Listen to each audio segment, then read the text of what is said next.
Welcome to a special bonus presentation of Locked On NHL. I'm Ross Levitan, joined by Mike DiStefano, my regular Wednesday co-host on the Locked On NHL podcast, part of the Locked On Podcast Network, your team every day.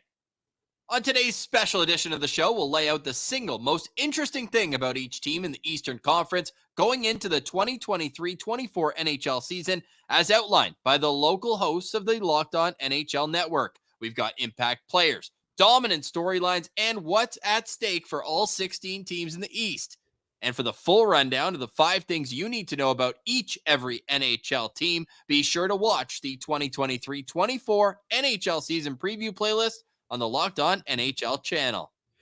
And with that, Ross, let's dive into the most interesting thing about every single team we got in the Eastern Conference. And where better to start with the defending Eastern Conference champions, the Florida Panthers, fresh off a run to the Stanley Cup Final. But do the Panthers have any shot in hell in getting back without Sergei Bobrovsky once again? Assuming the superhero from last year, he was unbelievable in the postseason. Armando Velez details why Bob's simply must carry over his postseason play into this season for the Panthers to recapture that magic.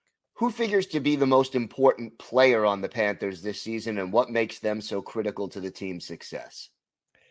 It has to go to the $10 million man in Sergei Bobrovsky.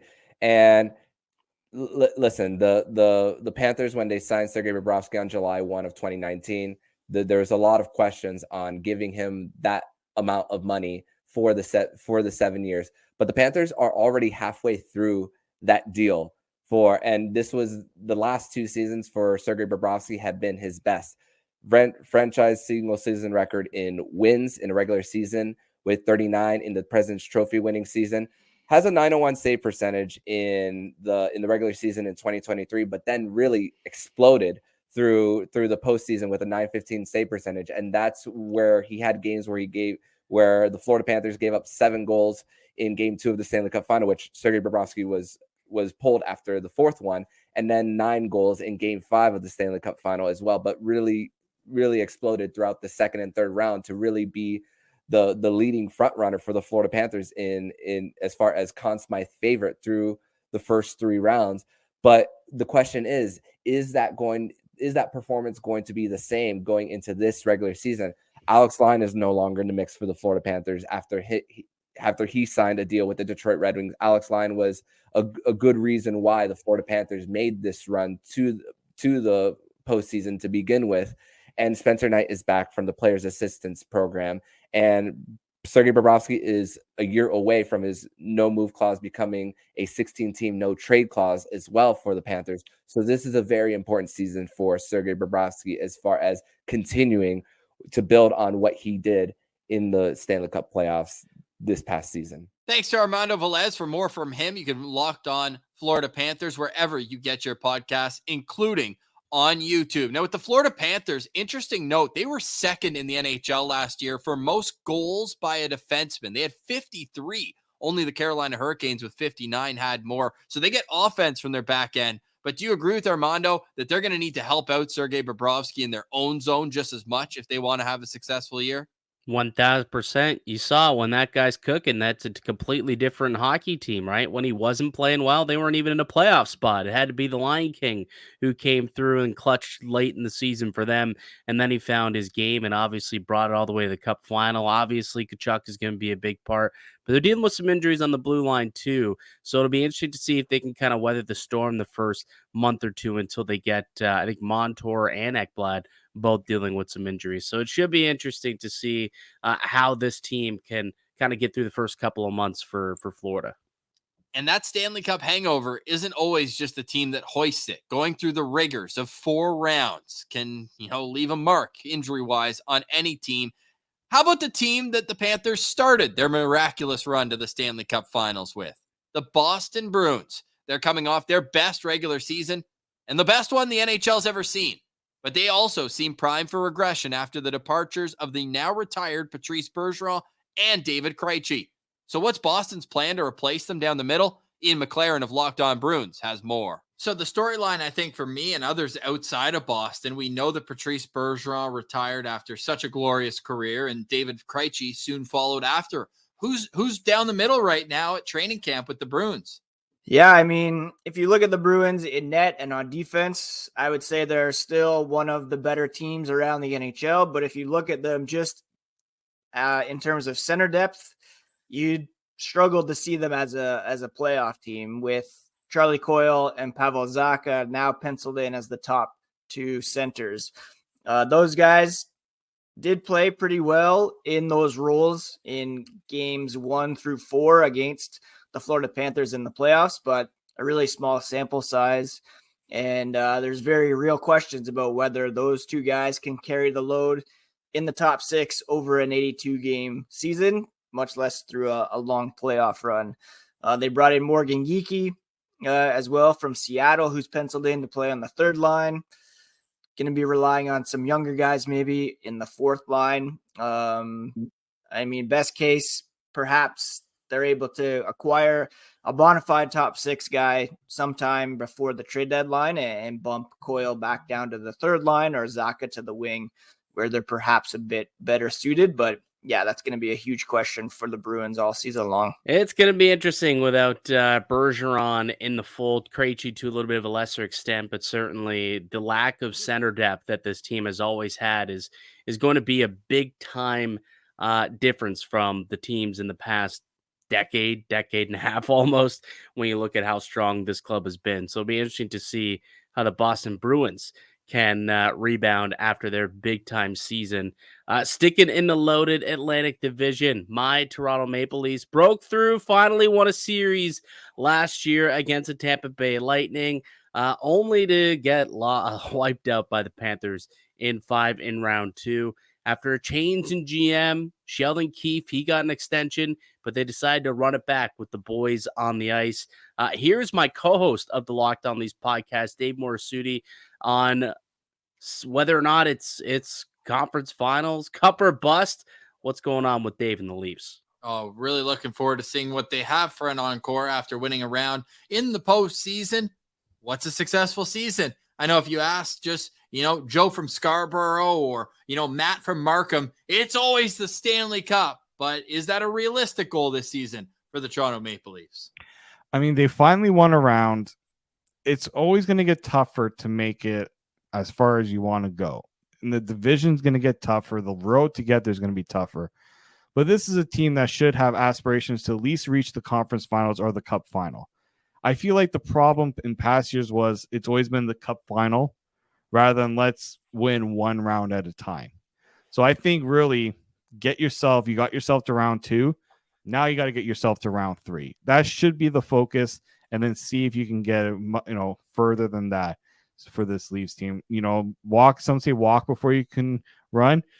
They've been walking a little too slow lately. They got to really start showing some progress. I want to see this team get to the conference final and break out and get to that cup final, but let's let the conference final be the main goal right now. You can always listen to Locked On Maple Leafs wherever you download your podcasts. Also free and available on YouTube. Dave and Mike do a great job over with that other team in Ontario. But Mike, is that a fair assessment, do you think, from Dave? Just focus on the task at hand rather than the ultimate goal?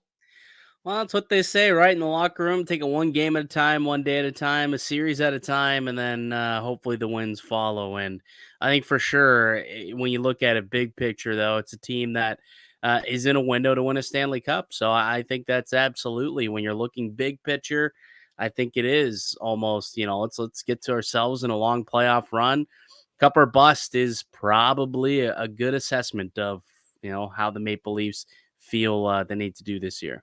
Well, the Maple Leafs window will at least stay open for another 4 years after Auston Matthews signed an extension. But in Pittsburgh, there might be even more need to get it done sooner rather than later. The Penguins were one of the busiest teams this summer. They brought in Kyle Dubas from the Toronto Maple Leafs, and then they started mopping up Ron Hextall's mistakes, bringing in 3-time Norris Trophy winning defenseman Erik Karlsson. Hunter Hodes details how Dubas and Karlsson have given the aging Penguins more life. Now, there were a few of them, but what would you say was your team's most significant offseason move and why? On the ice, that's Erik Karlsson. The Penguins really didn't have to give up much to get him, to be honest. It was a classic give up all of your bad players for that one good player. And Kyle Dubas was able to do that masterfully. Now the Penguins have 2 number 1 defensemen at their disposal for this upcoming season. Chris Letang and Erik Karlsson are going to probably be on the ice for 80 to 85% of every game. The bottom pairing will take up that other 15 to 20%. They'll play like those 9 to 10, 11 minutes. And then Erik Karlsson, Chris Letang, they'll play those 25, 26 minutes a night. That is by far the biggest move. It's going to help their offense a lot.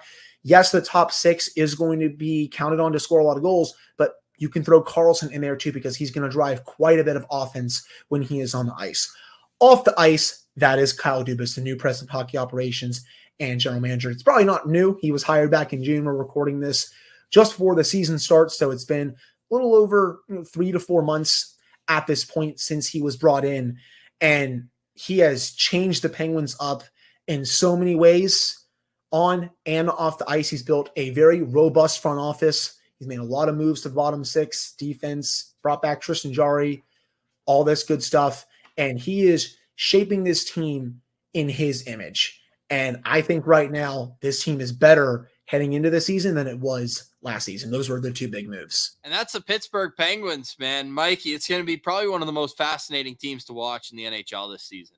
Yeah. Do you think that the bounce back from Karlsson is sustainable? I think that's going to be key. I mean, they brought him in to be the guy he was a season ago, but you think back to where he was, as little as 2 years ago, wasn't nearly the same player he was last season. I'm curious if he can continue to play like a Norris caliber defenseman going forward.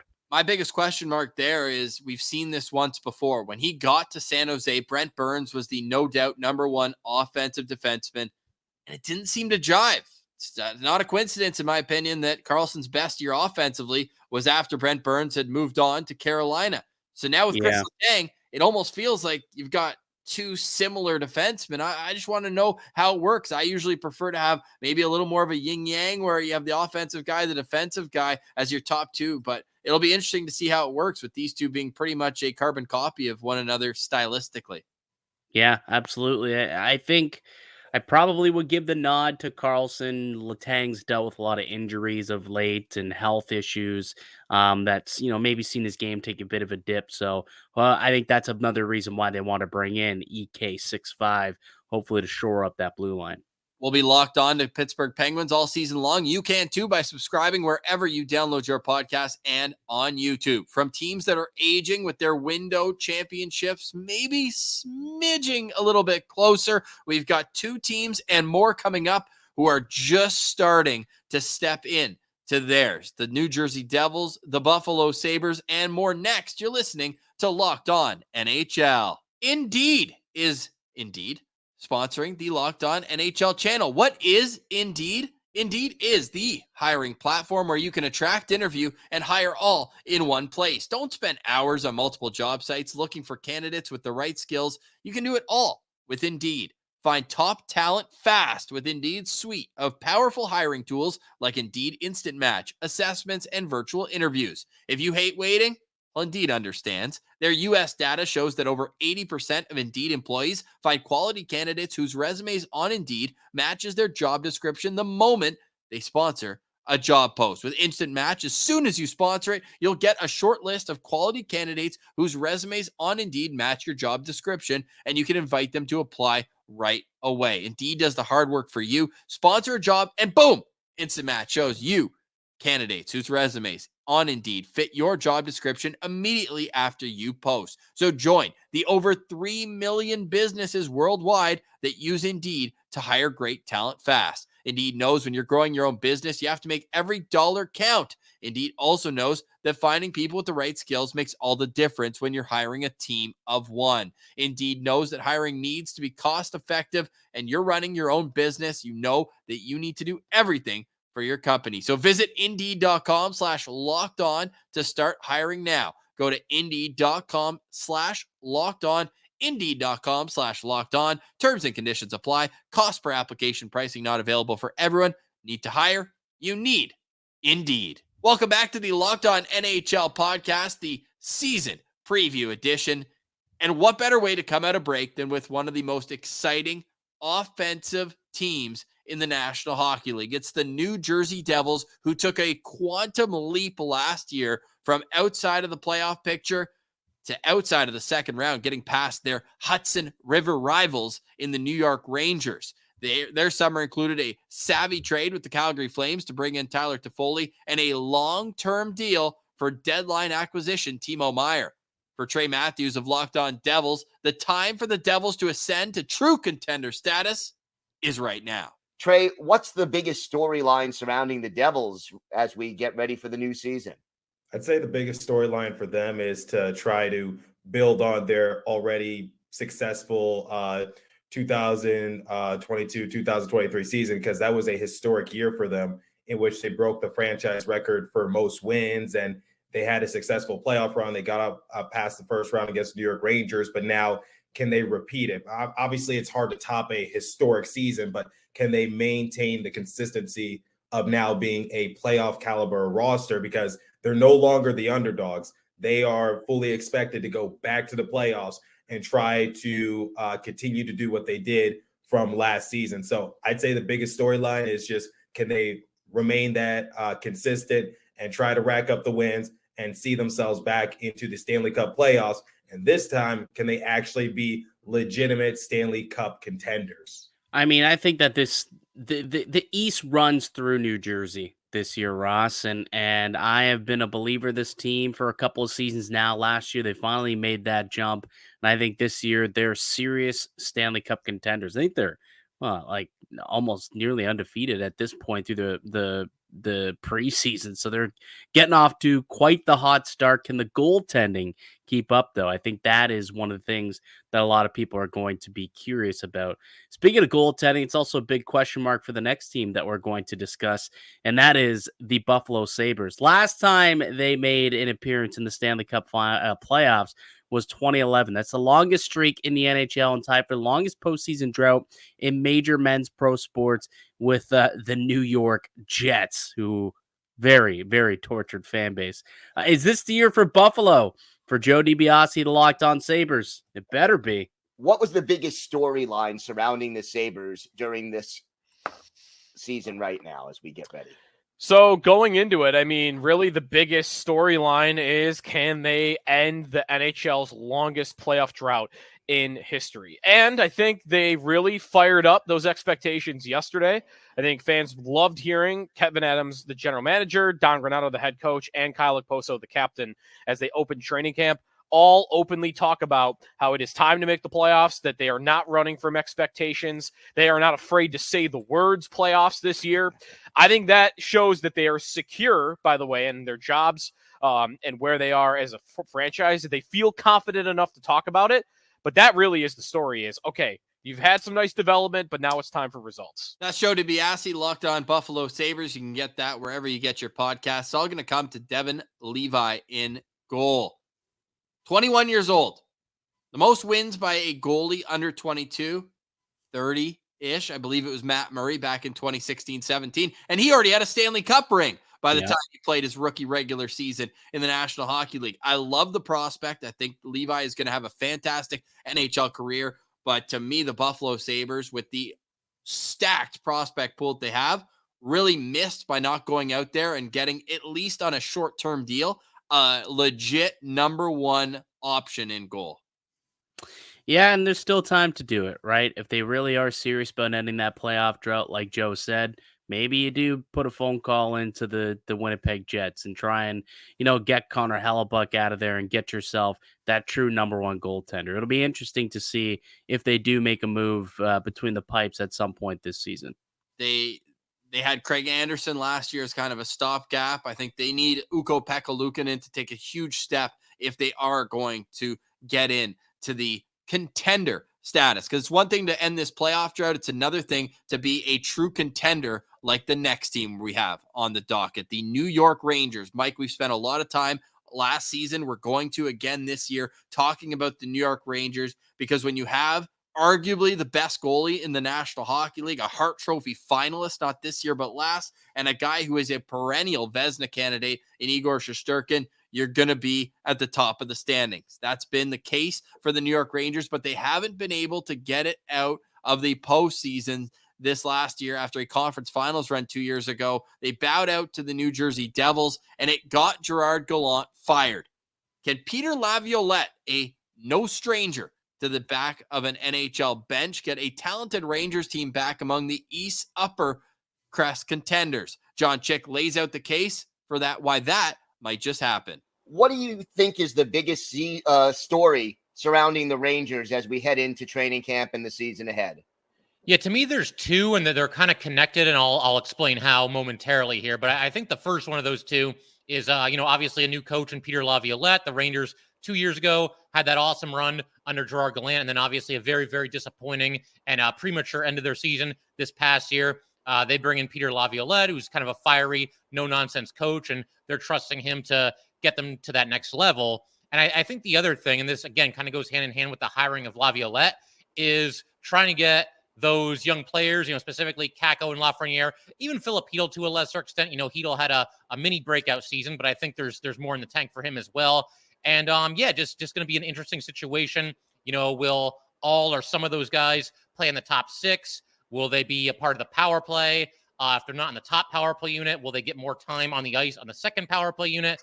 There's a lot of different ways it can go. Do you want to move Lafreniere to the right wing? So, Laviolette, he has had success with young players in the past. You go back and look at the rosters of some of the teams that he's taken to the finals, and a lot of them had some young players who, either went on to have great careers or in some cases still having great careers. And so I think that's encouraging. And it's one of the things that kind of sold me a little bit on Laviolette this offseason, because I was a little bit so. I'm used to seeing him coach other Metro Division teams, including your Islanders, Gil. Yep. I'm starting to warm up to him a little bit, and like I said, he's going to be charged with getting this team to the next level, and certainly those young players, helping them take the next step forward as well. Those are our Rangers, Ross. You and I on the Locked On NHL podcast have been believers of this team for a couple years now, and they've yet to put it all together. Is this the year that the young kids take that next step? What do you think? Can Lavi get the young kids to buy in? Kakko and Lafreniere, can those two take the next step this year and really help put this team over the top?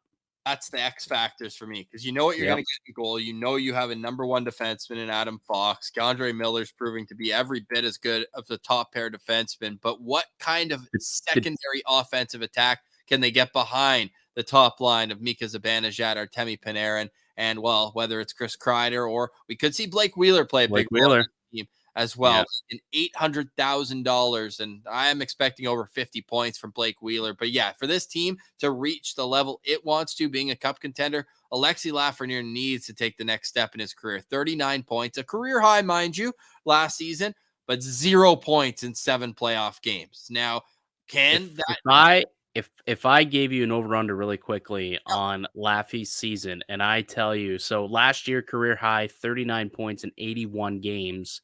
If I set the number at 54.5, what are you doing? I'd go under. I was struggling at 50.5, so 54. Really? So you're not high on Laffy having his big breakout? I don't think so. I mean, he's kind of got to prove it to me for me to be a full believer. And then you look at it as well, the way that it's set up right now, he does have an opportunity to succeed. He's been skating with Mika Zibanejad and Chris Kreider in training camp. So I think they're going to give him every opportunity to succeed. And that's why I almost hesitated. But until he proves it, I don't know, man. I haven't seen enough consistency at the NHL level.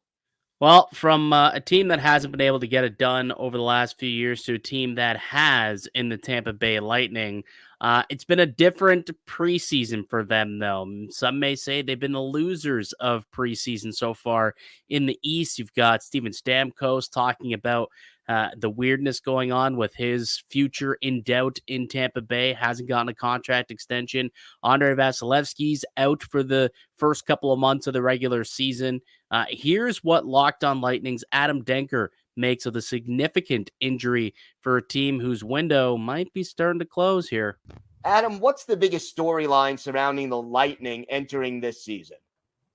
Well, the biggest story now, Gil, actually announced today, right before we recorded, that Andrei Vasilevsky will miss the first 2 months of the season after getting a hernia removed in his back. So that's obviously going to dominate the Lightning for the first 2 months. Now, they do have some good goaltending talent. Hugo Anafelt will probably be up at the NHL level to help out.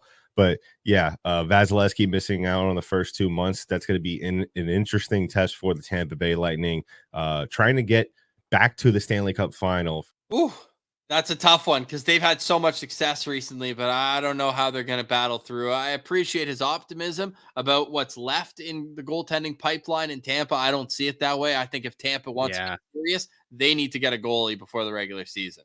100%. And like, there's a lot of options out there. Here in Toronto, we keep talking about how Martin Jones would be kind of a perfect solution for that problem that they have in Tampa, a league minimum goalie who has been a starter in the past, who might be able to get a solid, couple of months, string together some games and stay afloat, because it's the start is going to be key for this Tampa Bay Lightning team. You look at this division, they've gotten significantly better over the course of the last couple of seasons. This is the year we're expecting Buffalo to take the jump. We're expecting Ottawa to take the jump, and maybe Detroit could be a little bit better as well. So, there's a lot of teams that'll be looking to make them basically look at this injury and they're salivating, licking their lips, thinking if we can get some points early, put Tampa in a bind, maybe there's an opportunity here for an extra playoff spot if Vasilevsky's, injury lingers even when he does get back and they don't get full-on all-world goaltending until the new year. Could be an opportunity for a team to take advantage in that division. Andre Vasilevsky, one of the rare NHL goalies that consistently plays 60 or more games. He has 60 starts this past season, 63 the year before, and it's also the first year in a long time that he doesn't have a veteran behind him. Brian Elliott has moved on. Jonas Johansson is the scheduled backup for now in Tampa. Now, when you looked at the offseason for the Carolina Hurricanes, I don't think anyone would have thought, hey, they need more elite defensemen. They already have Jacob Slavin, Brett Pesce. The list goes on with Brent Burns in the mix as well. But what did Carolina do? They went out and landed the biggest defenseman on the market, signing Dmitry Orlov to a 2-year deal with a cap hit just under $8 million per. But as Jared Ellis from Locked On Hurricane says, it's still Jacob Slavin that makes the deepest blue line in hockey tick. So I always find the Hurricanes interesting because they're a team that's built on the sum of its parts. They don't necessarily have that one player who has 20 more points than everybody else. Everyone plays a role. But to you, Jared, who is the most important member of the Hurricanes for them to have a successful upcoming season? Well, like you said, they are some of their parts. Everyone has their role and everyone plays it really well. But I tend to always go back to the same guy when this kind of question gets asked,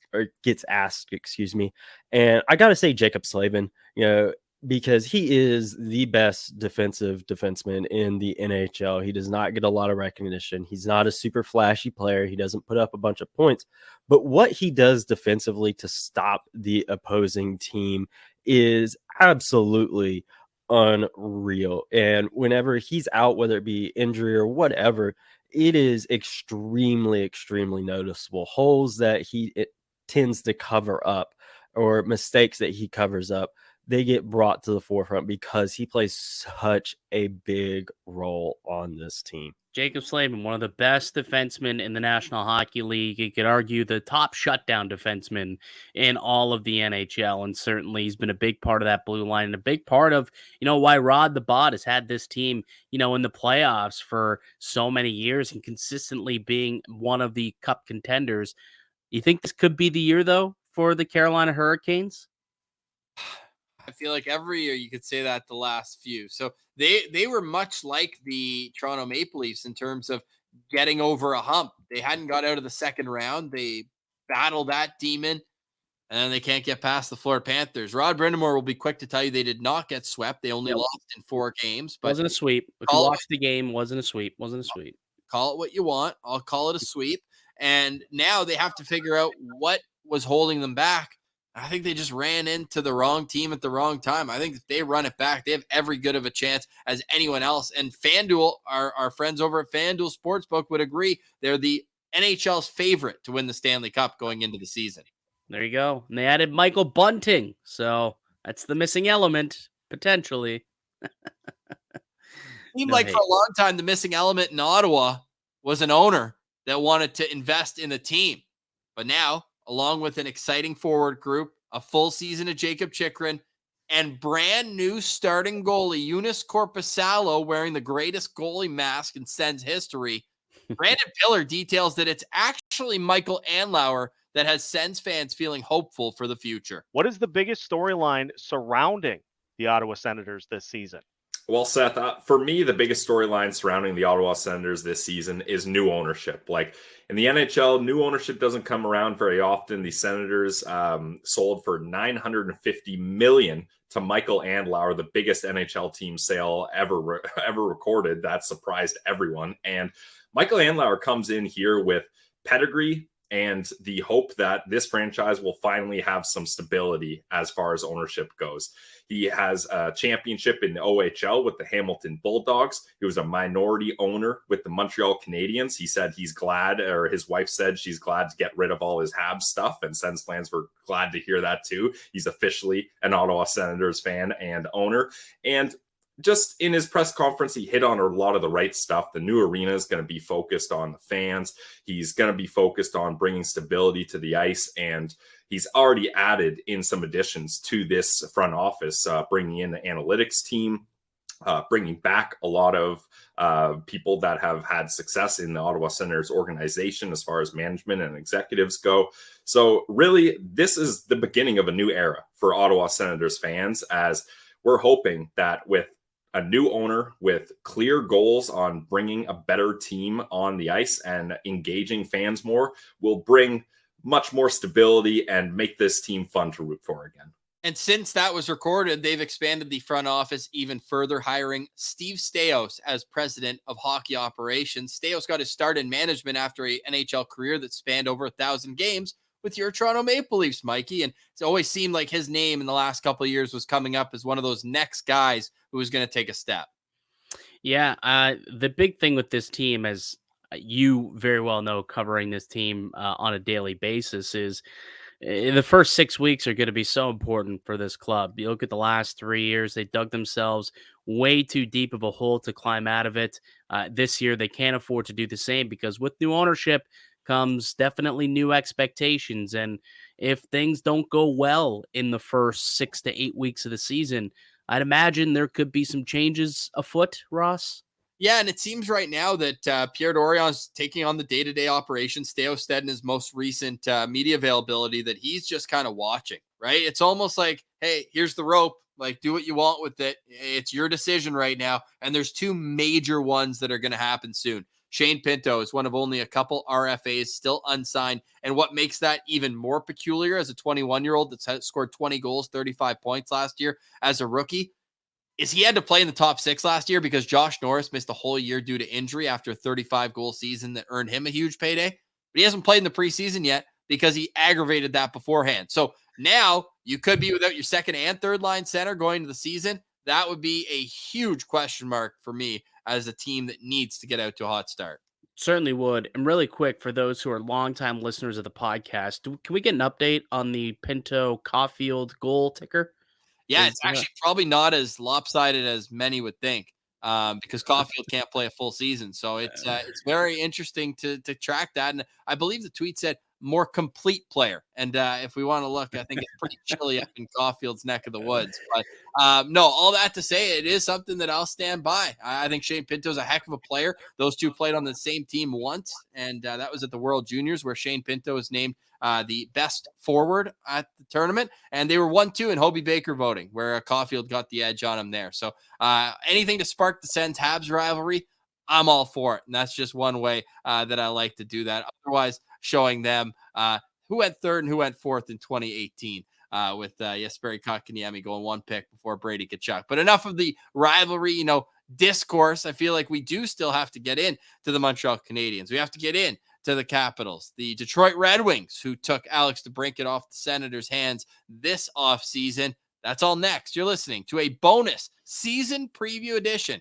of the Locked On NHL podcast. And Today's show is brought to you by FanDuel. Snap into the NFL season with FanDuel. It's America's #1 sportsbook right now. New customers get $200 in bonus bets guaranteed when you place a $5 bet. That's $200 in bonus bets, win or lose. If you've been thinking about joining FanDuel, there's no better time to get in on the action. The app is super easy to use. There's a wide range of betting options.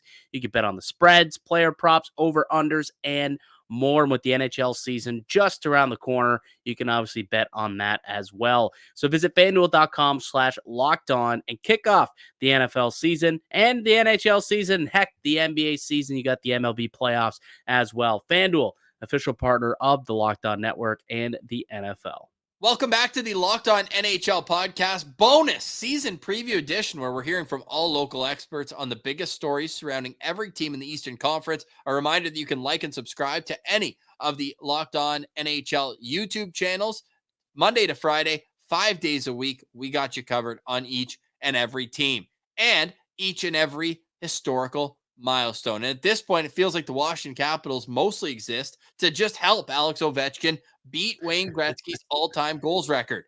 But of course, there's a future beyond Ovechkin that the Caps need to lay some groundwork for as well. Will new head coach Spencer Carberry succeed in doing so with a younger cast of Caps around Ovi? Dan Holme of Locked On Capitals has more on that. And what is it that he brings to the table that's going to be different from the philosophy we saw last year, for example? The biggest thing is that I think there is a mandate to win a Stanley Cup, of course, but also to finally bring along a lot of the youth that the previous coaches before him did not. Peter Laviolette and Barry Trotz and Reardon. There was some reluctance to bring along some of the young players, and we know that Spencer Carberry has a rapport, being that he was the head coach of the Hershey Bears and the ECHL Stingrays as well. It's going to be interesting. Spencer Carberry is a guy I know very well, spent the last couple of seasons with the Toronto Maple Leafs. He's a brilliant offensive mind. He really helped bring that power play to life in Toronto the last couple of seasons, being ranked first his first year in the with the team, second last season. So I'd imagine he'll bring, that same offensive mindset to the Washington Capitals. And when you got a guy like Alex Ovechkin on that team, it definitely is let's just say an offensively driven coach, probably a good thing to have here.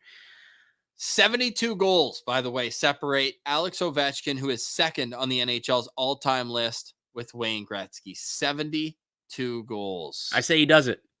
Hot take. I've been saying that for like 5 years, though, to be fair. I've been on the Ovi train forever, and he just keeps on chugging. I mean, he's not going to do it this year, but he will do it for sure. He had 42 goals this past season, so 2 more like that, and he's got it in the bag. 50 goals, not this year, but last. This guy can still put the puck in the back of the net. But how much will that cost the Capitals? I know it sounds counterintuitive, but it feels like they spend so much time trying to tee him up on the power play. We know it's still an elite weapon, his one-timer from that Ovechkin circle.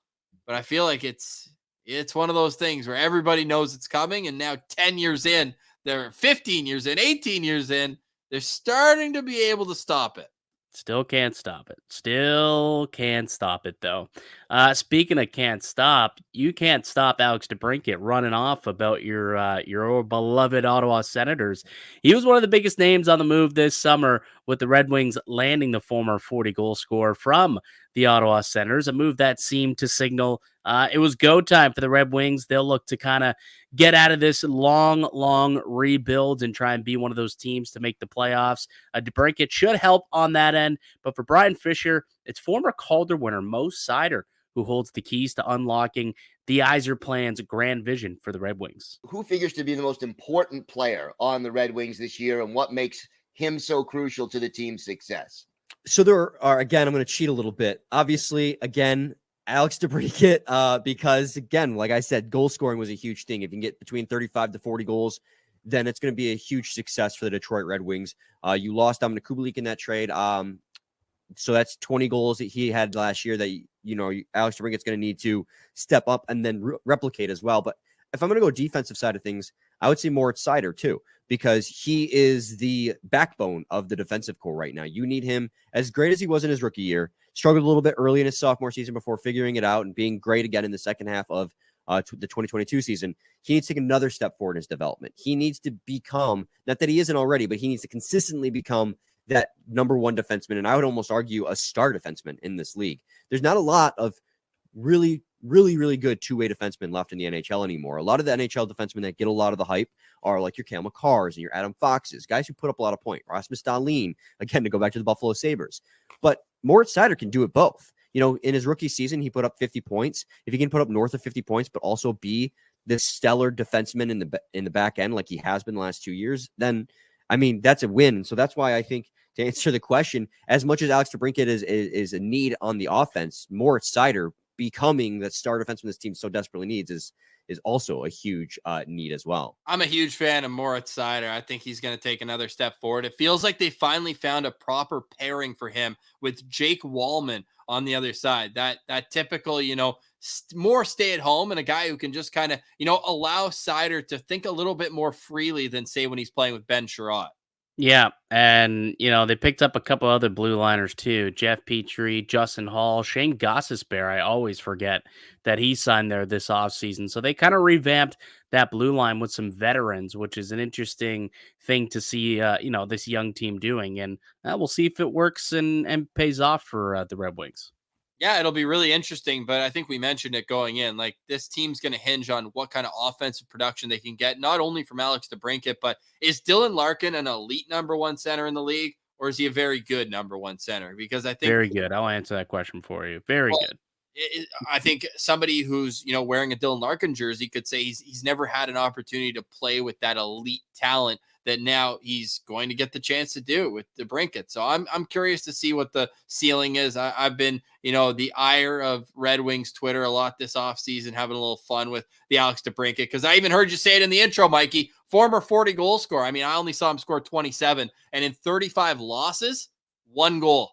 1 goal in 35 regulation losses that the Senators suffered last year. When he scored, they won, but he scored in 24 games out of 82. So it's how consistent can DeBrincat be at putting the puck in the back of the net? If the answer is, hey, he just needed to go home and he can be a plus 40 goal scorer again, then this team could take a huge step in the right direction.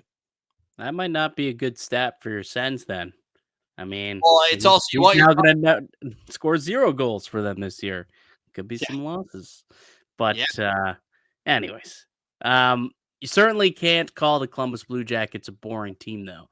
They had an interesting offseason, to say the least. They made the biggest coaching splash in probably a long time, hiring Mike Babcock, only to fire Mike Babcock about a couple of days before training camp started. But as Jay Foster of the Locked On Blue Jackets outlines, don't let the Babcock mess distract the biggest story of the Jacket summer, lucking into Adam Fantilli, big-time prospect, dropping to them at number 3 on draft night. Maybe hoping for a big season out of him. Here's Jay. What do you think was the team's most significant offseason move, and why? And let's keep away from coaching, I guess, for this question.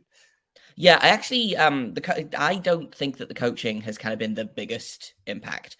I think for me, the biggest impact has to be Adam Fantilli. The Blue Jackets have a legitimate number 1 center for the first time, maybe in franchise history. You could argue that it was Dubois for a minute. You could argue that it was Ryan Johansson for a minute. Fantilli is better than both of those players, I think, and somehow he fell to 3rd overall. He would go 1st overall in basically any draft of the last 10 years, apart from McDavid and Matthews. He's good. He is next level good. He's not Connor Bedard, but very few people are, so to get him at 3rd is unbelievable. He solidifies this team down the middle. He gives them yet another strong top 6 player to mix in with that youth, like Ken Johnson, like Kirill Marchenko, who both had excellent rookie seasons. And I think Adam Fantilli, I'm booking him in for 30 goals, 30 assists, a 60-point season. I think he's going to challenge for the Calder. Let's go. Challenging for the Calder. That's Jay Forster of Locked On Columbus Blue Jackets. Follow and like that show wherever you download your podcast as well. Mike, I'm taking Connor Bedard against the field, but hey, knock on wood, that's barring a full season of health. We wish we got that from Connor McDavid, who missed half his rookie season after that. Brendan Manning, the only reason I know that name, took out the collarbone. But outside of health, I don't know how it's not Bedard's, but man, Fantilli made a huge impact in rookie camp. Looks like he and Patrick Laine developing some chemistry on and off the ice. I think they're roommates, if I'm not mistaken. So could that top line with Johnny Gaudreau make for some wins in Columbus? I'm taking the over in Columbus. Like, they're not slated to be a terrific team. You look over on FanDuel, they're somewhere in the mid 70s last I checked. I am taking the over. I think this is a team that might be able to be, surprise some teams and be a bit more competitive. They got to put the Babcock stuff behind them. And, we've heard them say they want to rally around it and use it as a stepping stone into having a good season. We'll see. They definitely have improved that blue line. Can Merzlikins get back to being the goaltender he was when he first came onto the scene pre-pandemic? That's going to be a big question mark for the Blue Jackets, I believe. And if they can get some good goaltending, I think if Gaudreau settles in, you get Laine going, there's some pieces. This team could make some noise and maybe be a surprise, playoff contender. Not going to quite go ahead and say cup contender, but I think they could contend for the playoffs. They'll be in the mix there with the Ottawas, Detroits, and Buffaloes, I think. That's your hottest take of the day, Mike, but I'll let you have it. Now, a team that's looking to get out of the rebuild to one that's really in the middle of it. Chuck Fletcher out. Keith Jones, Danny Briere in. In Philadelphia, Rachel Donner of Locked On Flyers says the new direction is a much welcome sight in Philly. Obviously, some big changes in leadership for the Philadelphia Flyers this season. So was that the biggest move of the offseason for the Flyers, or were there other things that could potentially fall into that category? Yeah, I'd say that's the biggest meta move that the team made. Obviously, hiring Keith Jones as team president and Danny Briere as GM, both former Flyers, familiar with the team culture, and ushering in, according to their marketing department, a new era of orange for the team. And I think as far as more significant moves that they've made, I think they did sort of establish a new tone for what they're trying to do with the organization. And I think the two biggest moves were trading Ivan Provorov away. I think, when you trade your number one defenseman away, you signal the rebuild. The big R word is actually here, and they're not afraid to say it. And, they got some significant assets in return. Now they had to take some salary cap dump in order to do it, but we got a second first round draft pick this past year, which is huge for the Flyers. And I think the other big move was in that draft, drafting Matvei Michkov. I think that it's a pick that past Flyers regimes would not have done, would not have taken that risk. But the reward potential is so high for a high-end player like him and a dynamic forward like him. And given the rebuild status, it's an easy choice because we got the time to wait for him. That's Rachel Donner, Locked On Flyers. Find them wherever you download your podcast. Mike, this is going to be a season full of watching Matvei Michkov highlights from the KHL for Flyers fans.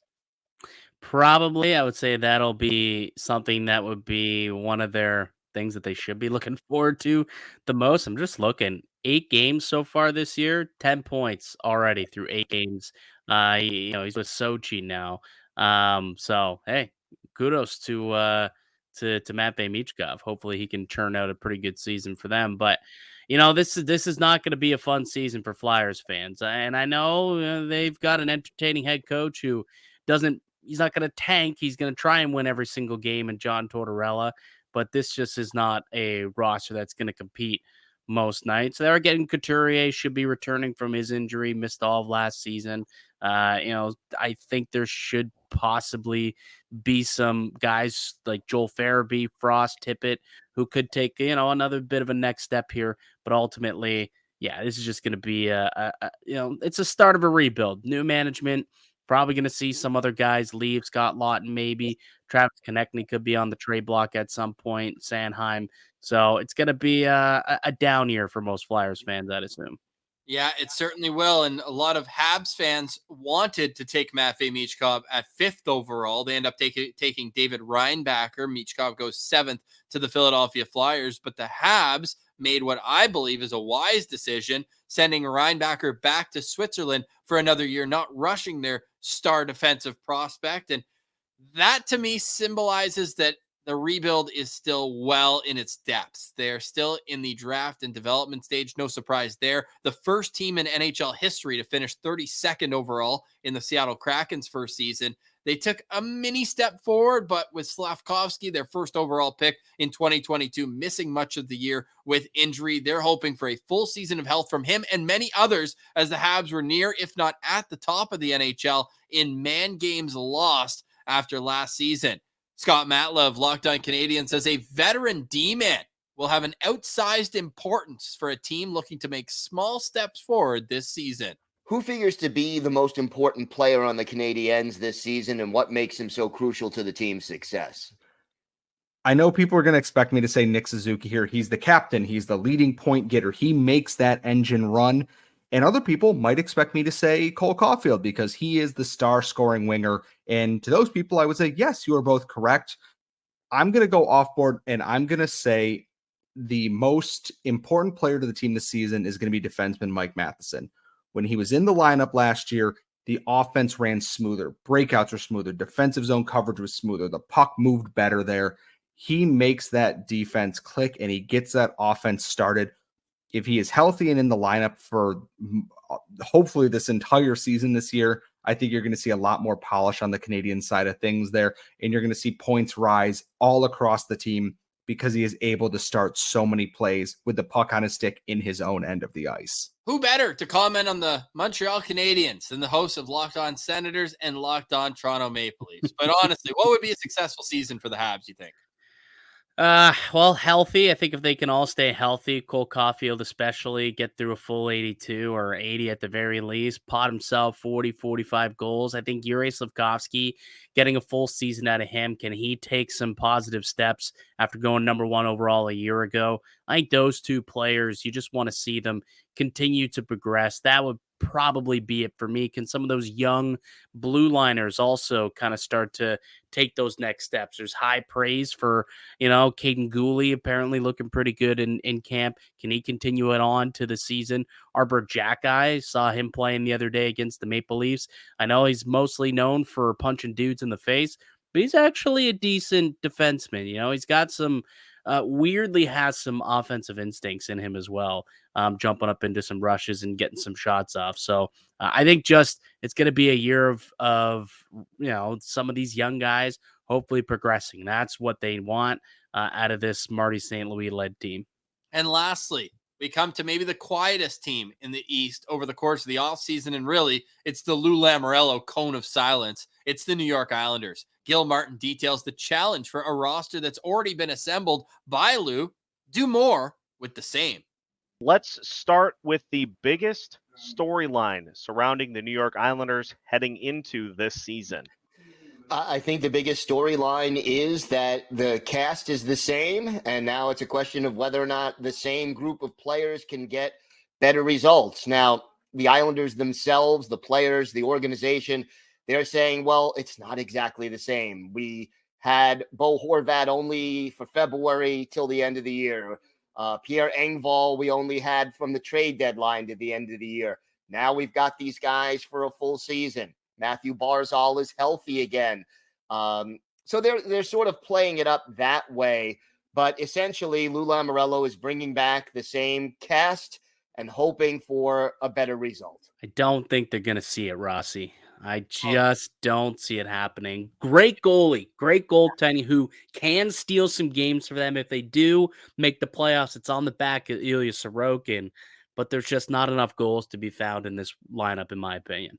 I agree, and I also think that goaltending wins championships, though, and he's so good, Sorokin, that he could will this team to be in that mix for the final playoff spot. They're definitely going to finish higher than Columbus, and if you want to take this offline, I would like to go to FanDuel, and I'd like to go to your house and pick out everything that I want, and then we can make a wager on it. All right, we'll talk off screen. We'll talk off screen. I have better hopes in Columbus than I do for the Islanders. Can we also just remember that this offseason, Lou Lamoriello gave Pierre Engvall a 7-year contract? Oh, I'm We not need worried to about remember the this. long-term future. I think this upcoming season, I think he helps them out in terms of being a little faster. That was always the thing with the Islanders. They were aging and they weren't necessarily the quickest team. So at least he brings that element of speed. 7 years, I'm with you. It's a wild term. And they gave out term like candy this offseason, but at Halloween. But I mean, they're a team that I still think can be that not at 8 to 10 in the Eastern Conference. They're just as average as humanly possible. Yeah, that's probably a pretty good way to put it. I think they're in the same mix as the Jackets, right? They're going to compete for a wild card spot, but ultimately probably miss out. Heading in completely different directions long term. I will tip my hat and agree to you there. And that will do it for this special presentation for Locked On NHL. For more on every team in the East and the entire National Hockey League ahead of the new NHL season, be sure to tune into the local Locked On podcast covering your team the way only our local experts can throughout the season. The Locked On Podcast Network, your team every day.